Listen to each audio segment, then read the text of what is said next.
সম্মানিত দর্শক শ্রোতা মণ্ডলী, আসসালামু আলাইকুম ওয়া রাহমাতুল্লাহি ওয়া বারাকাতুহু।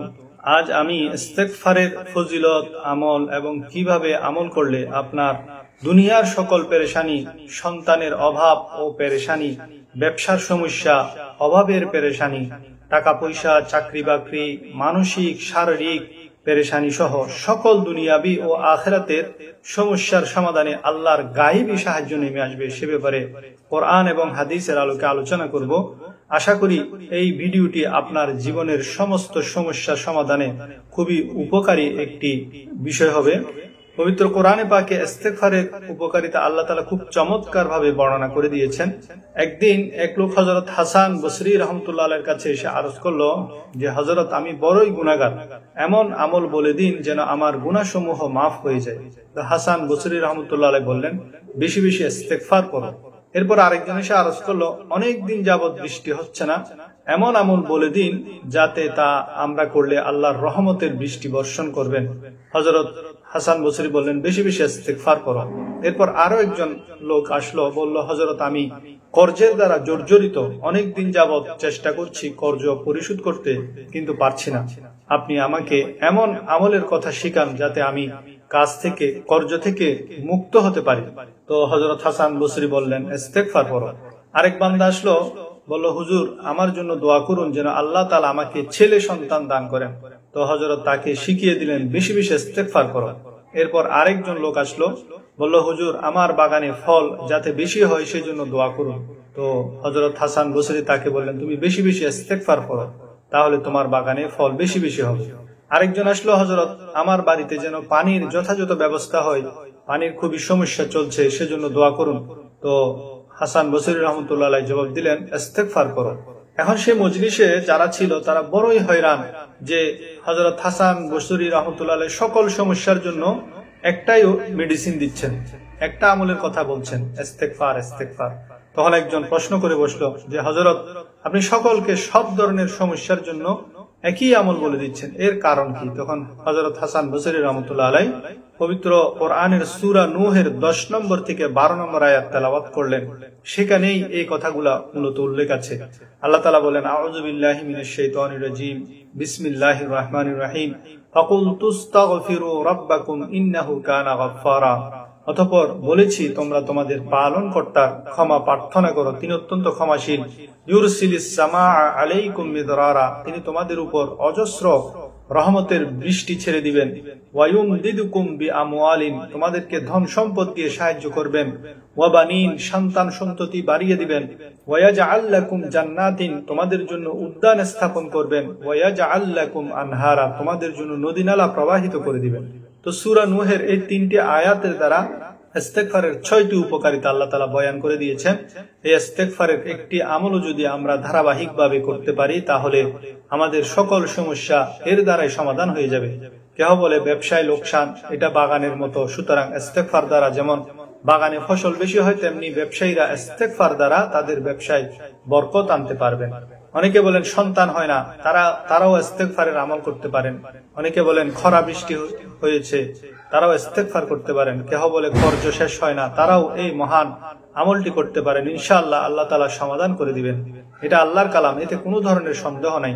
আল্লামা বাগবী রহমতুল্লাহ আলাইহি লিখেছেন, হযরত নূহ আলাইহিস সালামের জাতি যখন বহুদিন ধরে তাকে মিথ্যা প্রতিপন্ন করতে থাকে, আল্লাহ তাআলার নাফরমানি থেকে বিরত থাকতে অস্বীকৃতি জানায়, তখন আল্লাহ তাআলা তাদের প্রতি বৃষ্টিপাত বন্ধ করে দেন। 40 বছর ধরে তাদের সন্তান সন্ততির জন্মগ্রহণ বন্ধ রইল, তাদের অর্থ সম্পদ বিনষ্ট হয়ে গেল, এমনকি চতুষ্পদ জন্তুগুলোও শেষ হয়ে গেল।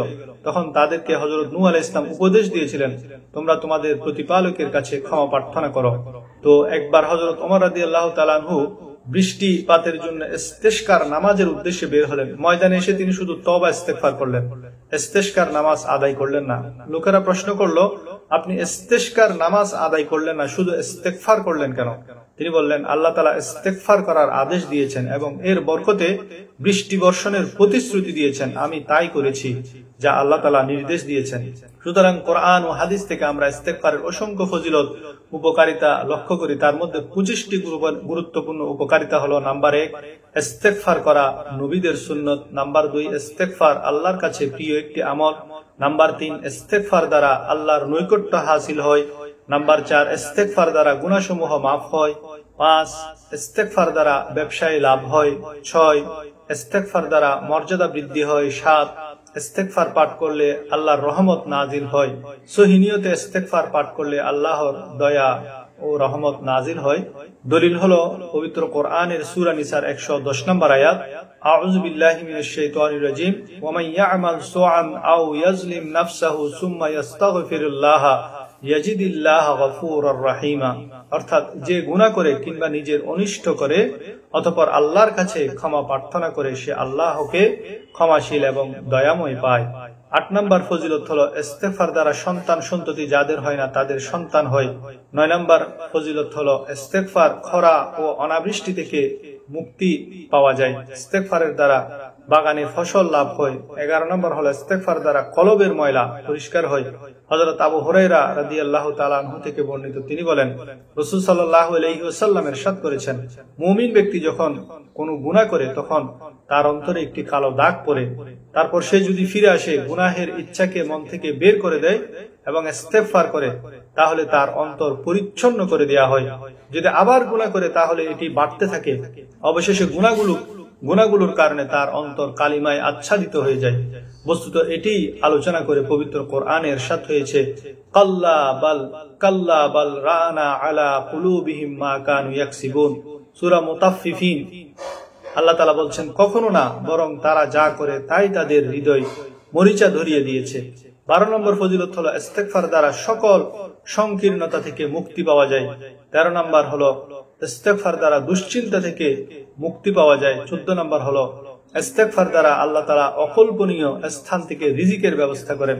হযরত আব্দুল্লাহ ইবনে আব্বাস রাদিয়াল্লাহু তাআলা আনহু থেকে বর্ণিত, তিনি বলেন, প্রিয় নবী করিম সাল্লাল্লাহু আলাইহি ওয়াসাল্লাম ইরশাদ করেছেন, যে ব্যক্তি ইস্তেগফার করাকে সর্বদা গ্রহণ করে আল্লাহ তাকে সব সংকীর্ণতার মধ্যে উদ্ধারের পথ বের করে দেন, সব দুশ্চিন্তার ক্ষেত্রে মুক্তির পথ বের করে দেন এবং তাকে এমন স্থান থেকে রিজিকের ব্যবস্থা করে দেন যা সে চিন্তাও করেনি।